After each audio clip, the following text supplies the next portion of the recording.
So இந்திய உச்ச நீதிமன்றம், சுப்ரீம் கோர்ட் ஆஃப் இந்தியான்னு சொல்றோம் இல்லையா. சோ உச்ச நீதிமன்றம் அப்படின்றது அனைத்து இந்திய நீதிமன்றத்திற்கும் பாத்தீங்கன்னா வந்துட்டு பிரைமரி, ஓகேங்களா. கட்சி அரசியல்ல இருந்தும் அரசியல் கோட்பாடுகள்ல இருந்தும் வந்துட்டு தனித்து நிற்கிறதா வந்துட்டு ஜுடிஷியரி, நீதிமன்றங்கள் அப்படின்ட்டு வந்துட்டு சொல்லுவாங்க, சரிங்களா. சோ நீதிமன்றமானது வந்துட்டு நடைமுறையில இருக்கிற சட்டத்தின் படிதான் வந்துட்டு தீர்ப்புகள் கொடுப்பாங்க. நீதித்துறையானது வந்துட்டு பாத்தீங்கன்னா அரசாங்கத்துல 3 உறுப்புகள் வந்துட்டு இருக்குமா, சரிங்களா. சோ மற்ற அதுல உறுப்புகள்ல ஒன்று வந்துட்டு நீதித்துறை அப்படின்றது, மற்ற 2மே சட்டமன்றம் ஆட்சித்துறையாகவும் வந்துட்டு இருக்கு. சோ நீதித்துறையானது சட்டங்களுக்கு விளக்கம் அளிப்பதும் அரசமைப்பை பாதுகாக்கிறதும் முதன்மை பண்ணி அது நீதித்துறை நிர்வாகத்தை உறுதிப்படுத்துது, ஓகேங்களா. தனி மனித உரிமைகள், முன்னுரிமைகள், இதன் மேல வந்துட்டு பாத்தீங்கன்னா தனிநபர்களால் மேற்கொள்ளப்படும் மீறல்கள்ல இருந்தும் பொதுமக்களை வந்துட்டு பாதுகாக்கிறது வந்துட்டு ஜுடிஷியரி தான்.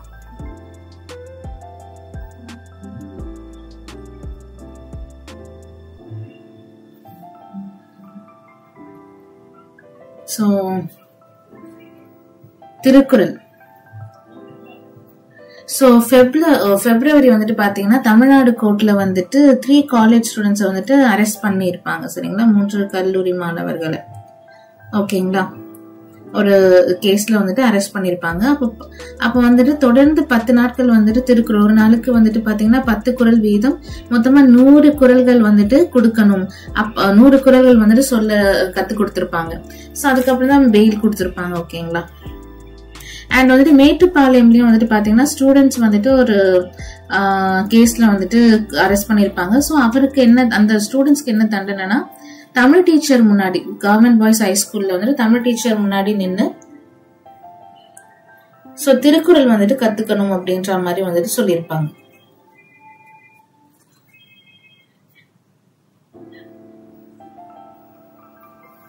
சோ திருக்குறள்கள் சொல்லி என்ன பண்ணணும்னா சர்டிபிகேஷன் வாங்கணும்னு சொல்லியிருப்பாங்க.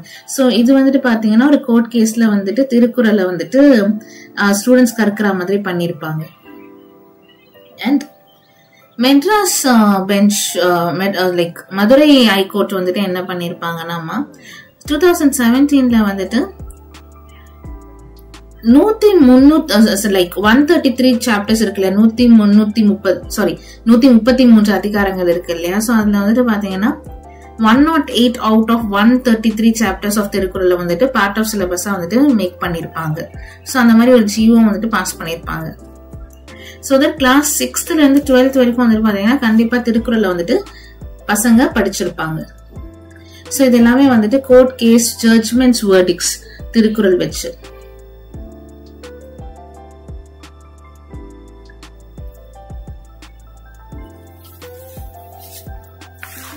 So next,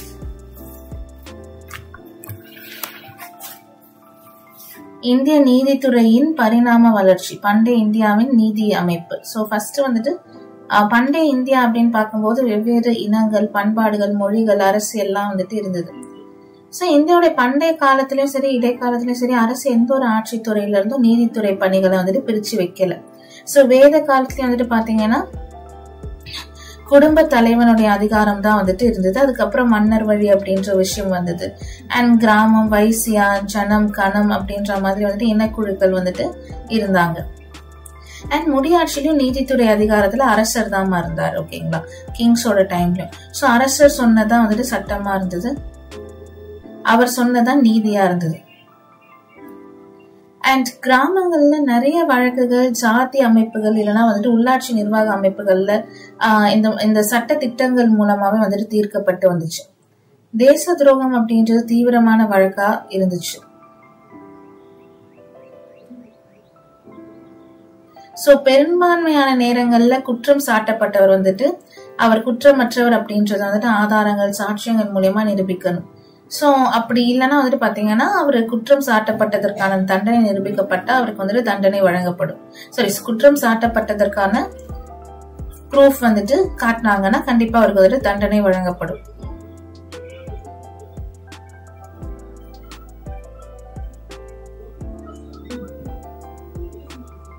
அண்ட் பிரம்படி இந்த மாதிரி வந்துட்டு பாத்தீங்கன்னா முழங்கால்களை துண்டிக்கிறது, சொத்துக்களை பறிமுதல் செய்யறது, நாடு கடத்துறது, தலை துண்டிக்கிறது, இந்த மாதிரி வந்துட்டு பாத்தீங்கன்னா தண்டனைகள் வந்துட்டு பாத்தீங்கன்னா கிங்ஸ் டைம் பீரியட்ல இருந்ததுமா.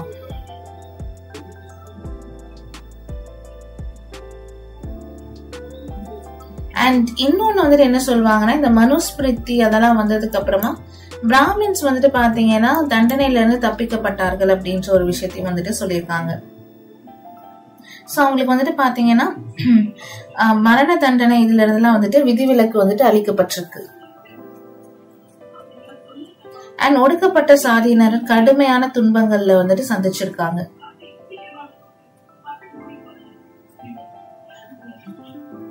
அண்ட் அர்த்த சாஸ்திரம் வந்துட்டு குற்றங்கள் நிகழ்வதை கட்டுப்படுத்துறது அப்படின்ற பேர்ல அளவுக்கு அதிகமான தண்டனைகளை வந்துட்டு கொடுத்திருக்காங்கன்னு சொல்றாங்க. குற்றவாளிகள் மீது அபராதம் விதிப்பது, சொத்துக்கள் பறிமுதல் செய்யறது, அண்ட் வந்துட்டு பெண்களை வந்துட்டு கீழ்நிலை மனிதர்களா நடத்துறது, சோ இந்த மாதிரி விஷயங்கள்.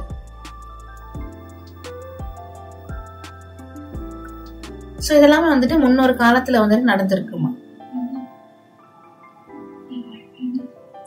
அண்ட் வந்துட்டு பல்லவர், பாண்டிய, சோழர்கள் காலத்துல வந்துட்டு மகாசபைகள் வந்துட்டு இருந்திருக்கு நீதி விசாரணைக்காக. சோ அத வந்துட்டு பிராமணர்கள் தான் வந்துட்டு பாதுகாத்திருக்காங்க. மகாசபை வாரியம் அப்படின்ற மகாசபைக்குள்ளேயே வந்துட்டு எழும் பிரச்சனைகளை வந்துட்டு அந்த வாரியம் தீர்த்து வச்சிருக்கு. உள்ளூர் அமைப்புகளான ஊரார், நகரத்தார் போன்றவர் வந்துட்டு அவங்களுக்கு அவங்க அந்த நீதித்துறை ஏற்பாடுகளை வந்துட்டு வச்சிருந்தாங்க. அசோகர் பேரரசு அப்போ வந்துட்டு புத்த பேரரசுகள் பெரும்பாலும் ஸ்மிருதி முறையை தான் பயன்படுத்தி இருந்தாங்க. ஸ்மிருதி முறைகளை வந்துட்டு பயன்படுத்தல. சோ நீதி வழக்குகள் வந்துட்டு பாத்தீங்கன்னா சமூக குழுக்களிடையே ஓரளவு சமமா நடத்தப்பட்டிருக்கு. அசோகர் வந்துட்டு நிறைய ரொம்ப கொடிய தண்டனைகளை நீக்கிட்டார். அண்ட் மனிதாபிமானம் உடைய தண்டனைகள் தான் வந்துட்டு கருணை அடிப்படையில வந்துட்டு கொடுத்திருப்பார். சிலப்பதிகாரத்திலயும் கோவலன் தூக்கில போடுவாங்க இல்லையா, சோ அந்த சம்பவம் வந்துட்டு நீதித்துறை செயல் அதுல இருக்கிற குறைபாடுகளை வந்துட்டு சொல்லுது. சோ நீதித்துறையில வந்துட்டு உயர் அதிகாரிகள் வந்துட்டு அறநெறியோட தான் நடந்துக்கணும் அப்படின்ட்டு இலக்கியங்கள்ல இருந்து வலியுறுத்தப்பட்டிருக்குமா. அண்ட் வந்துட்டு விசாரணைகள்ல இருந்து தண்டனைகள்ல இருந்து விதிவிலக்கு கொடுக்கறதும் வந்துட்டு அநீதி தான். சோ முறையான விசாரணை அப்படின்றது வந்து நடத்தப்படணும்.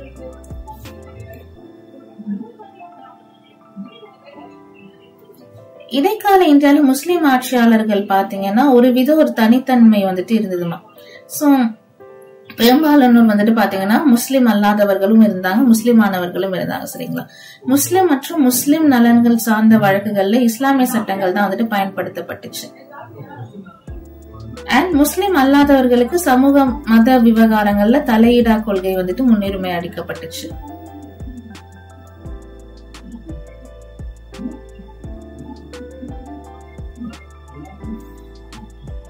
நெக்ஸ்ட், சோ இடைக்கால இந்தியால வந்துட்டு சுல்தான்ஸ் அவங்களுடைய ஆட்சி தான் நடந்தது இல்லாம. ஓகேங்களா, சோ உச்சபட்ச அதிகாரம் வந்துட்டு அவங்க கிட்டதான் வந்துட்டு இருந்தது. சோ அந்த பீப்புள் பேரு வந்துட்டு திவானி குவாசான்றவர் தான் நடுவர். திவானி மஸ்லிம் அப்படின்றவர் வந்துட்டு அதிகாரத்துவின் தலைவர். திவானி ரியாசத் அப்படின்றவர் வந்துட்டு தலைமை தளபதி. சோ இடைக்கால இந்தியாவில் நிர்வாக அமைப்பு முறைகள் நீதித்துறை அமைப்பு முறைகளா வந்துட்டு வகைப்படுத்தப்பட்டுச்சு. சோ மண்டலம், தலைநகரம், அப்புறம் மண்டலம், மாவட்டம், பர்கானா, கிராமம் அப்படின்னு சொல்லிட்டு பிரிச்சிருவாங்க. சோ மன்னர் நீதிமன்றம் இருந்தது, மேல்முறையீட்டுக்கு உச்ச நீதிமன்றம் அப்படின்றது வந்துட்டு இருந்தது. அது திவான் அல் மசூம் அப்படின்னு சொல்லுவாங்க. நெக்ஸ்ட், குடிமையல் வழக்குக்கு உச்ச நீதிமன்றம் திவானி ரிசாலட், மாநில தலைமை நீதிபதி நீதிமன்றம் சத்ரே ஜஹான் நீதிமன்றம் அப்படி சொல்லுவாங்க. அப்புறம் தலைமை நீதிபதி நீதிமன்றம் இருந்தது. தேச துரோக வழக்குக்கு திவானி ரியாசத். சோ அதான் இந்த கேட்டகரிஸ். சோ மன்னர் நீதிமன்றம் சுல்தான் அங்கதான் வந்துட்டு அதுக்கு தலைமை பொறுப்பு. சோ இந்த நீதிமன்றம் தான் அசல் அதிகார வரும், ஒரிஜினல் ஜூரிஸ்டிக்ஷன். அண்ட் முறையீட்டு நீதிமன்றம் அப்படின்ட்டு வந்துட்டு இரண்டுமே வந்துட்டு ஒரே அமைப்பா வந்துட்டு செயல்பட்டுச்சு. திவான் அல் மசாலிம் அண்ட் திவான் இ ரிசாலட் நீதிமன்றங்கள் வந்துட்டு தேச துரோக வழக்குகள் அப்புறம் இந்த மேல்முறையீட்டு வழக்குகளை விசாரிக்கிற உச்ச நீதிமன்றமா இருந்தது. சோ இந்த நீதிமன்றங்கள்ல வந்துட்டு சுல்தான் தலைமை தாங்கப்பட்டுதான் நடத்தப்பட்டுச்சுமா. சோ சுல்தான் இல்லாத போது குவாசி உல் ருசாட் அப்படின்ற அரசின் நீதிமன்ற தலைமை அலுவலர் வந்துட்டு தலைமை தாங்கி நடத்துவார். ஆனா அதுக்கப்புறம் சத்ரே ஜஹான் அப்படின்றவர் அலுவல் பதவியை உருவாக்கப்பட்டு நீதித்துறையோட உண்மையான தலைமை அலுவலரா செயல்படுத்தப்பட்டார். சோ இவர்தான் சத்ரே ஜஹான். சோ இந்த சத்ரே ஜஹான் நீதிமன்றமும் அப்புறம் தலைமை நீதிமன்ற நீதிமன்றமும் பின்னர் அலாவுதீன் கல்ஜி ஆட்சியில வந்துட்டு சேர்க்கப்படும் வரை வந்துட்டு தனித்தனியா தான் இருந்தது. அலாவுதீன் கல்ஜி டைம்ல இது ரெண்டுமே மர்ஜ் ஆச்சுன்னு சொல்றாங்க. அண்ட் உதவி நீதிபதிகளும் நியமிக்கப்பட்டிருப்பாங்க. திவானி ரியாசத் வந்துட்டு தேச துரோகங்களை விசாரிக்கும் நீதிமன்றமா இருந்தது. நான் சொன்னதாமா இந்த பாயிண்ட்ஸ்ல சொல்லிருக்காங்க. சரியா? நெக்ஸ்ட், நவீன இந்தியாவில் நீதித்துறை. சோ நவீன இந்தியா, மாடர்ன் இந்தியான்னு ஈஸ்ட் இந்தியா கம்பெனி வந்ததுக்கு அப்புறம் தானே. சோ ஈஸ்ட் இந்தியா கம்பெனி 1600ல அந்த முதலாம் ராணி எலிசபெத் சாசன சட்டத்தின் மூலம் வந்துட்டு பதிவு செய்யப்பட்டு வந்த வர்த்தகம்காக, ட்ரேடிங்காக தான் வந்தாங்க. சோ மெட்ராஸ் மாகாணத்தை பொறுத்த வரைக்கும் 1661ல சாசன சட்டம் வந்துட்டு ஒரு ஆளுநர் அவருடன் தலா ஒரு குடியேற்ற பகுதிக்கு ஒரு உறுப்பினர் அப்படின்ற அடிப்படையில குழு நியமிக்க வழிவகுத்திருக்கும். சரிங்களா?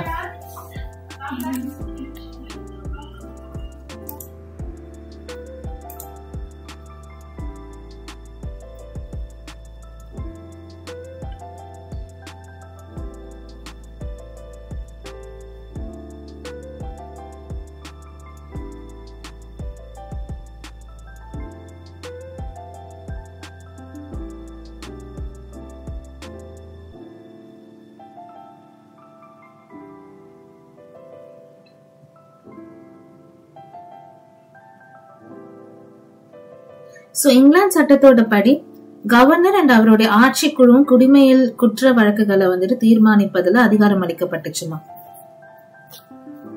சோ அப்ப கூட உள்நாட்டு வழக்குகள்ல உள்ளூர் பாரம்பரிய முறைகள் தான் வந்துட்டு பின்பற்றப்பட்டுச்சு.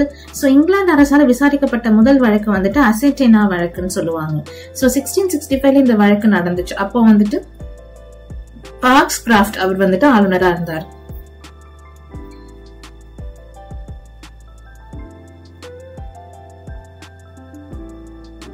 அண்ட் ஆங்கிலம் தான் வந்துட்டு நீதிமன்ற மொழியா இருந்துச்சு. ஓகேங்களா? சோ அந்த டைம் பீரியட்ல கோர்ட் லாங்குவேஜ் வந்துட்டு பாத்தீங்கன்னா இட்ஸ் இங்கிலீஷ் தான். சரிங்களா?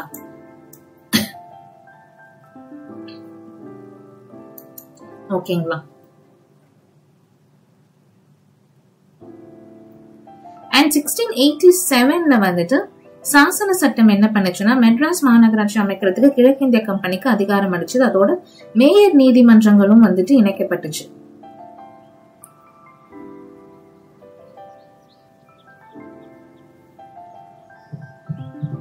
அண்ட் 1672ல வந்துட்டு பாம்பே நீதிமன்றங்கள், பாம்பேலயும் வந்துட்டு பாத்தீங்கன்னா கிழக்கிந்திய கம்பெனி வந்துட்டு தன்னுடைய நீதி அதிகாரங்களை வந்துட்டு கொண்டு வந்திருப்பாங்க.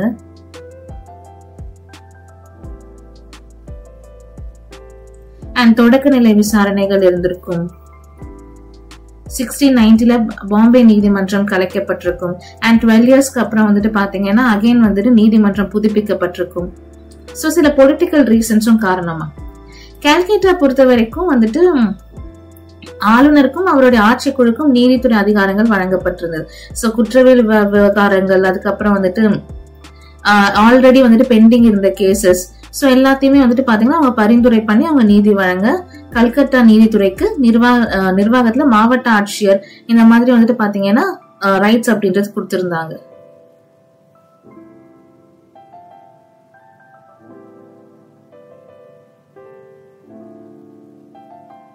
அண்ட் சார்ட்டர் ஆக்ட் ஆஃப் 1687 படி, சார்ட்டர் ஆக்ட் ஆஃப் 1687 படி மெட்ராஸ்லயும் வந்துட்டு 1726 சார்ட்டர் ஆக்ட் படி 3 மாகாணங்கள்லயும் ஒவ்வொரு mayor நீதிமன்றங்களும் அமைக்கப்பட்டுச்சு.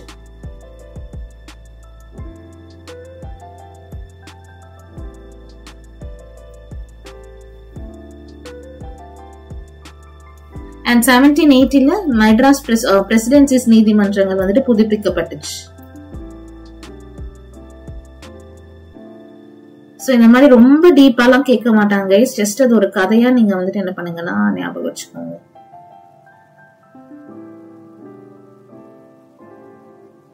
So 42nd amendment of 1976ல என்ன சொல்லிருப்பாங்கன்னா, அதாவது 2 ஸ்டேட் இல்லைன்னா 2 ஸ்டேட் ஒரு யூனியன் டெரிட்டரிக்கு சேர்த்து வந்துட்டு ஒரு நீதிமன்றம் அப்படின்ட்டு சொல்லியிருப்பாங்கம்மா.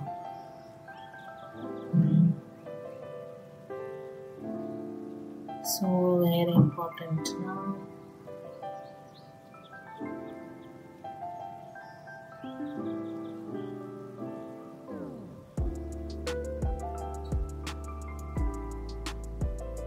சர் ஹரி சிங், மகாராஜா ஹரி சிங். சோ இறுதிக்கட்ட மேல்முறையீட்டுக்காக பிரிந்து செல்லாம இந்தியாவிலே மேல்முறையீடு செய்யும் ஒரு அனைத்து இந்திய தலைமை நீதிமன்றம் தேவை அப்படின்ட்டு 1925 வந்துட்டு சர் ஹரி சிங் கௌர் அவர்கள் வந்துட்டு சொல்லியிருப்பார். இப்போ சுப்ரீம் கோர்ட் ஆஃப் இந்தியா, இந்தியாவின் உச்ச நீதிமன்றம் பத்தி பாத்திரலாமா? சோ ஃபர்ஸ்ட் நம்ம கான்ஸ்டிடியூஷன் அரசியலமைப்புல பாத்தீங்கன்னா 3 டயர் நீதிமன்றங்கள் இருக்கு, அதாவது 3 அடுக்கு நீதிமன்றங்கள் அப்படின்ட்டு நம்ம வந்துட்டு சொல்லுவோம், சரிங்களா? சோ ஃபர்ஸ்ட் வந்துட்டு அப்கோர்ஸ் சுப்ரீம் கோர்ட், உச்ச நீதிமன்றம் அப்படின்ற அமைப்பு. அதுக்கப்புறம் ஒரு ஸ்டேட்லயுமே ஹை கோர்ட் இருக்கும், சரிங்களா? உயர் நீதிமன்றங்கள் இருக்கும். அதுக்கப்புறம் ஒவ்வொரு மாவட்டத்திலயும் மாவட்ட நீதிமன்றங்கள் இருந்துச்சு. சோ இந்திய அரசமைப்பு நீதித்துறைக்கு சுதந்திரம் வழங்கியிருக்கு, அதாவது ஆட்சித்துறை சட்டமன்றங்கள்ல தலையீடுகள்ல இருந்தும் நீதித்துறைக்கு சுதந்திரம் அளிக்கப்பட்டிருக்கு. இந்தியா போன்ற இந்த கூட்டாட்சி மக்களாட்சியில எல்லாம் வந்துட்டு பாத்தீங்கன்னா உச்ச நீதிமன்றம் தான் அரசியலமைப்போடைய காவலன்னு சொல்லுவாங்க, கார்டியன் ஆஃப் இந்தியன் கான்ஸ்டிடியூஷன் சொல்லுவாங்கம்மா. சோ சென்ட்ரல் கவர்மெண்ட்ஸ்க்கும் நிறைய ஸ்டேட் கவர்மெண்ட்ஸ்க்கும் நடுவுல இருக்கிற சிக்கலுக்கு தீர்வு சொல்றது, அப்புறம் 2 ஸ்டேட்ஸ்க்கும் நடுவுல இந்த வாட்டர் பிரச்சனை அதுக்கெல்லாம் தீர்வு சொல்றது, குற்றவியல் குடிமையியல் வழக்குகள், அப்புறம் இந்த மேல்முறையீட்டு வழக்குகள், அடிப்படை உரிமைகள் ஏதாவது ஃபண்டமெண்டல் ரைட்ஸ் மீறப்பட்டுச்சுன்னா அந்த வழக்குகள், அமலாக்க வழக்குகள், இது எல்லாத்துக்குமே வந்துட்டு பாத்தீங்கன்னா நீதிமன்றங்கள் தான் வந்துட்டு தீர்ப்பு சொல்றாங்க.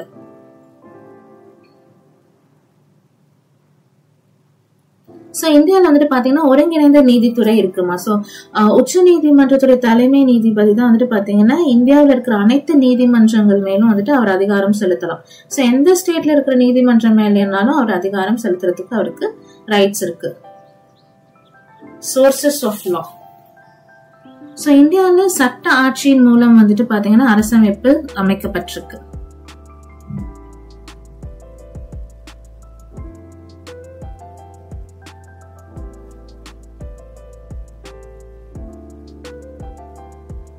ஒருங்கிணைந்த நீதித்துறை, இன்டிகிரேட்டட் ஜுடிஷியரின்னு சொல்லுவாங்க. சோ இந்திய கூட்டாட்சி இரட்டை ஆட்சி அமைப்பு இருந்திருக்கு. சோ இரட்டை நீதித்துறை அமைப்பை கொண்டிருக்கல, ஓகேங்களா?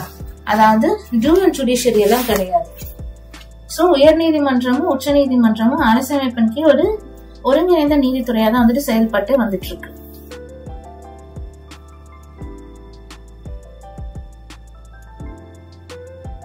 உச்ச நீதிமன்றத்தின் அதிகார வரம்பு.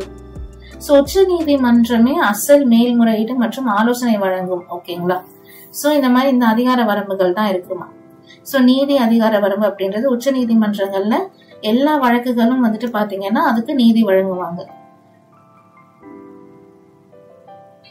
சோ சென்ட்ரல் ஸ்டேட் கவர்மெண்ட்ஸ்குள்ள இருக்கிற பிரச்சனை, இல்ல 2 ஸ்டேட் கவர்மெண்ட்ஸ்குள்ள இருக்கிற சிக்கல்கள் அண்ட் மேல்முறையீடு, இதுலயும் வந்துட்டு பாத்தீங்கன்னா சுப்ரீம் கோர்ட் வந்துட்டு நீதி வழங்குவாங்க.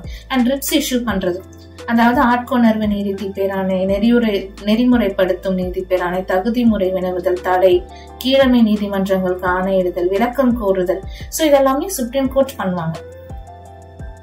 அண்ட் இந்த ரிட்ஸ் இஷ்யூ பண்றது வந்துட்டு பாத்தீங்கன்னா ஹை கோர்ட்டும் ரிட்ஸ் வந்துட்டு இஷ்யூ பண்ணலாமா.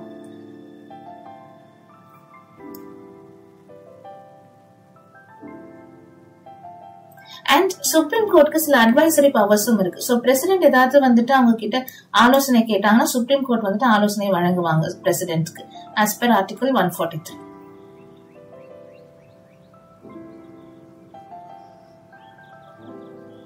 ஓகேவா? சோ பிரசிடென்ட் வந்துட்டு உச்ச நீதிமன்றம் கிட்ட எந்த ஒரு சட்ட விவகாரம் குறித்தும் ஆலோசனை கேட்டு அவர் அணுக முடியும். சோ இந்திய அரசியலமைப்புடைய பாதுகாவலினே யாருமா? கோர்ட்ஸ் தான். சோ தட்ஸ் வாட்ஸ் உச்ச நீதிமன்றம், சுப்ரீம் கோர்ட்.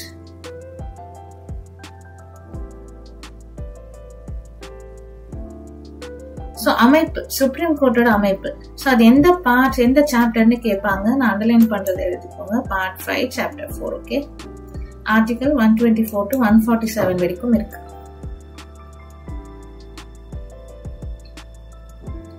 சோ அரசமைப்பு ஆரம்பத்துல வந்துட்டு பாத்தீங்கன்னா ஒரு நீதிபதி அண்ட் 7 நீதிபதிகள், அதாவது ஒரு சீஃப் ஜஸ்டிஸ் இருந்தாங்க அண்ட் 7 அதர் ஜட்ஜஸ் வந்துட்டு இருந்தாங்கம்மா. சரிங்களா? 2008ல வந்துட்டு நீதிபதிகள் எண்ணிக்கை வந்துட்டு பாத்தீங்கன்னா 30 அதிகரிச்சது. 2019ல 34. சோ ஒரு சீஃப் ஜஸ்டிஸ் 33 அதர் ஜட்ஜஸ் இருக்காங்க.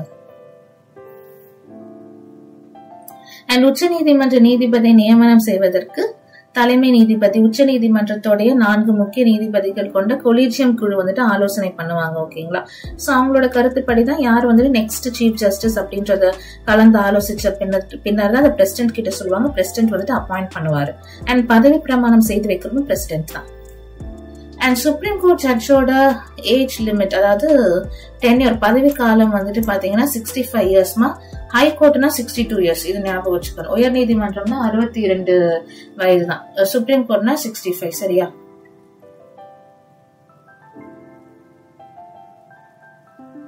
சோ குவாலிபிகேஷன் என்னன்னா இந்திய குடிமகனா இருக்கணும். அண்ட் ஹைகோர்ட்டோட ஜட்ஜா 5 இயர்ஸ் வந்துட்டு பணியாற்றி இருக்கணும். அண்ட் இன்னொன்னு வந்துட்டு ஹைகோர்ட்ல வந்துட்டு அட்வொகேட்டா 10 இயர்ஸ் வந்துட்டு பணியாற்றி இருக்கணும். ஓகேங்களா?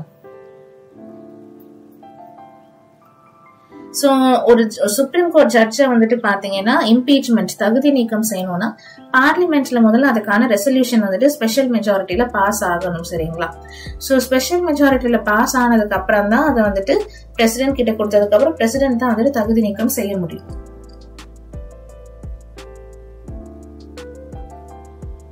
சோ 2007ல பட்டியலினத்தவர் சமுதாயத்தில இருந்து ஒருவர் முதல் முறையா 2000ல உச்ச நீதிமன்ற நீதிபதியா நியமனம் செய்யப்பட்டாருமா. அவர் பேரு KG பாலகிருஷ்ணன். சோ 2007லமா இது இம்பார்ட்டன்ட் क्वेश्चन. சரியா? சோ நம்ம சுப்ரீம் கோர்ட் ஆஃப் இந்தியா எப்போ ஸ்டார்ட் ஆச்சுன்னு பாத்தீங்கன்னா Jan 28, 1950. இதுவும் கேட்பாங்க, இம்பார்ட்டன்ட் क्वेश्चन. நீதிபதி ஹரிலால் ஜே கனியா உச்ச நீதிமன்றத்துடைய முதல் தலைமை நீதிபதி. சரிங்களா? சோ ஃபர்ஸ்ட் சீஃப் ஜஸ்டிஸ் யாருன்னு கேட்டாங்கன்னா Harilal J Kania. So 3 important questions நம்ம டிஸ்கஸ் பண்ணிருக்கோம். அண்டர்லைன் பண்ணது எல்லாத்தையுமே எழுதிக்கோங்க. நெக்ஸ்ட் உயர் நீதிமன்றம் பார்த்தறலாமா?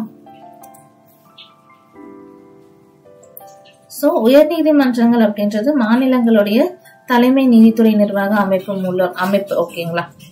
ஒரு ஸ்டேட்லயுமே ஒரு ஹைகோர்ட் இருக்கும். சோ அது அப்படி இல்லைன்னா ஒரு 2 ஸ்டேட்ஸ்க்கு ஒரு ஹைகோர்ட், இல்ல 2 to 3 ஸ்டேட்ஸ்க்கு ஒரு யூனியன் டெரிட்டரிக்கும் சேர்த்து ஒரு ஹைகோர்ட் கூட நம்ம வச்சுக்கலாமா.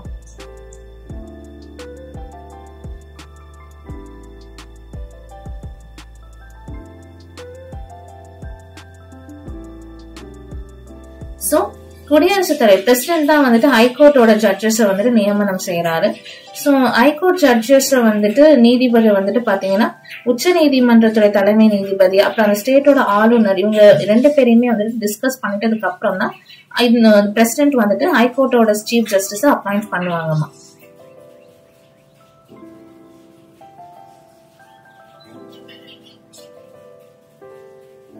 சோ ஹைகோர்ட் சீஃப் ஜஸ்டிஸோட பதவி காலம்னு கேட்டாங்கன்னா 62, சுப்ரீம் கோர்ட்னா 65. சரியா? சோ இவருக்கும் குவாலிபிகேஷன்ஸ் பாத்தீங்கன்னா இந்திய குடிமகனா இருக்கணும், 10 இயர்ஸ் வந்துட்டு நீதித்துறையில பணிபுரிந்து இருக்கணும், இல்லனா 10 ஆண்டுகள் உயர் நீதிமன்ற வழக்கறிஞரா பணியாற்றி இருக்கணும். சோ இதான் அவரோட குவாலிபிகேஷன். ஓகேவா?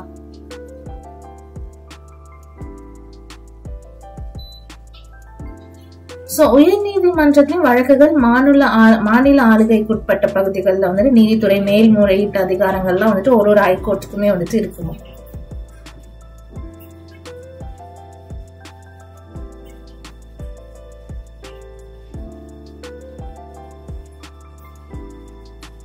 சோ அடிப்படை உரிமைகள் பாதுகாப்பதற்கான சட்ட வழி தீர்வுகள்.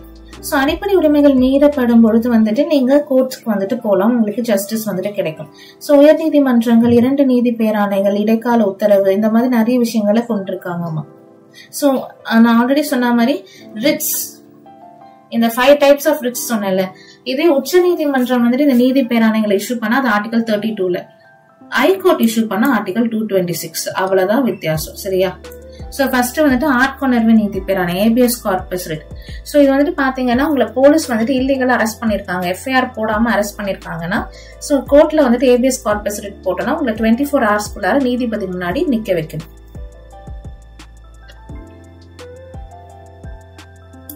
கட்டளையுறுத்தும் நீதி பேராணை. சோ ஒரு கவர்மெண்ட் ஆபீசர் வந்துட்டு அவருடைய பணியை சரியா செய்யலன்னா கோர்ட் வந்துட்டு கட்டளை போடுவாங்க, உன்னோட வேலையை நீ சரியா செய்யுட்டு. சோ அதான் வந்துட்டு மேண்டமஸ். ப்ராஹிபிஷன் சர்டியூராரி, அதாவது தடை நீதி பேராணை.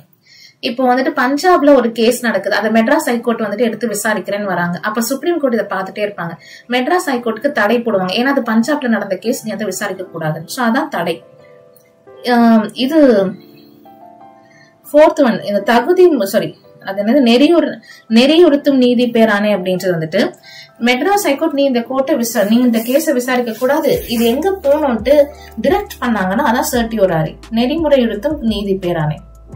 சோ அதுக்கு சொல்யூஷனும் கொடுப்பாங்க. தகுதி முறை வினவும் நீதி பேராணை.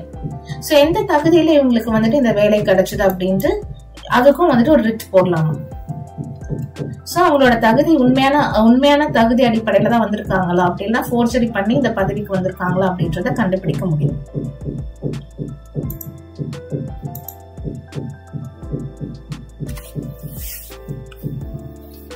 நீதித்துறை சீராய்வு, ஜுடிஷியல் ரிவ்யூன்னு சொல்லுவாங்க. சோ பார்லிமெண்ட்ரோ இல்ல ஸ்டேட் லெஜிஸ்லேச்சரோ சில சட்டங்கள் இயற்றுனா அது வந்துட்டு அரசமைப்புக்கு முரணா இருந்துச்சு அப்படின்னா சுப்ரீம் கோர்ட் வந்துட்டு பாத்தீங்கன்னா அதை வந்துட்டு ஜுடிஷியல் ரிவ்யூ பண்ணுவாங்க. சரிங்களா? சோ அந்த சட்டம் செல்லாது அப்படின்ட்டு அறிவிக்கப்படலாம். சோ இந்திய உச்ச நீதிமன்றம் உயர் நீதிமன்றத்துக்கு இந்த நீதித்துறை சீராய்வு ஜுடிஷியல் ரிவ்யூ வழங்கப்பட்டிருக்கு. அண்ட் அதே மாதிரி அமெண்ட்மெண்ட் செய்யும் பொழுது இந்த ஜுடிஷியல் ரிவ்யூவை வந்துட்டு பாத்தீங்கன்னா கோர்ட்ஸ் வந்துட்டு யூஸ் பண்ணலாமா.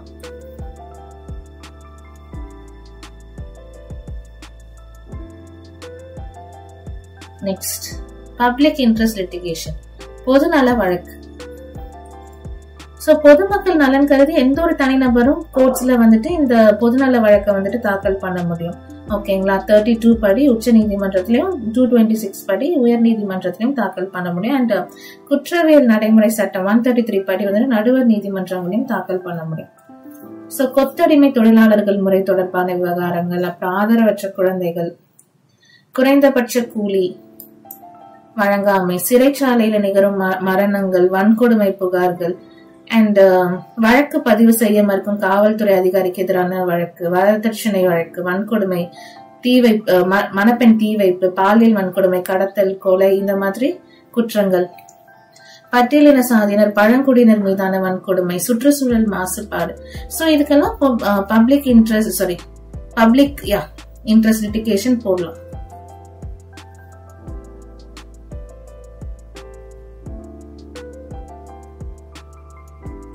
சோ அப்படி போட்டாங்க அப்படின்னா அந்த அதிகாரிகளை வந்துட்டு விசாரிச்சு அதுக்கான ஜஸ்டிஸ வந்துட்டு கொடுப்பாங்க.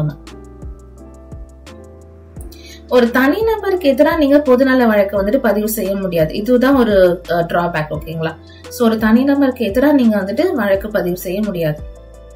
Like central government, state government, அப்புறம் வந்துட்டு அரசு அதிகாரிகள், மாநகராட்சி, இதுக்கு எதிராக நீங்க பொதுநல வழக்கு போடலாம்.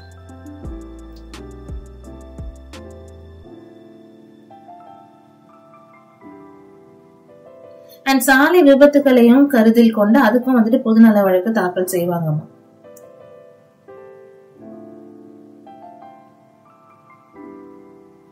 ஓகே,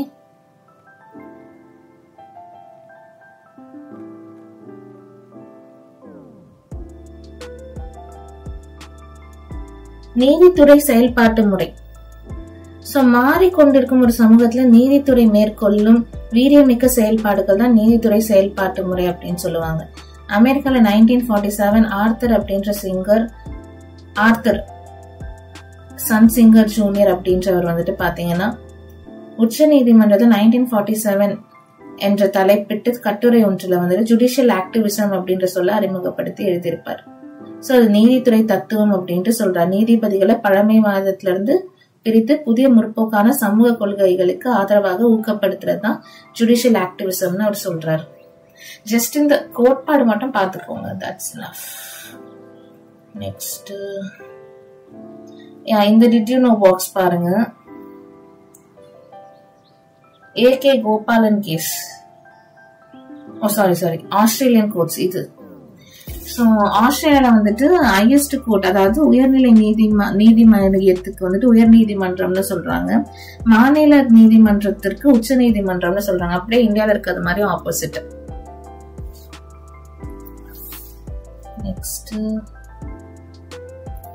அரசமைப்பு.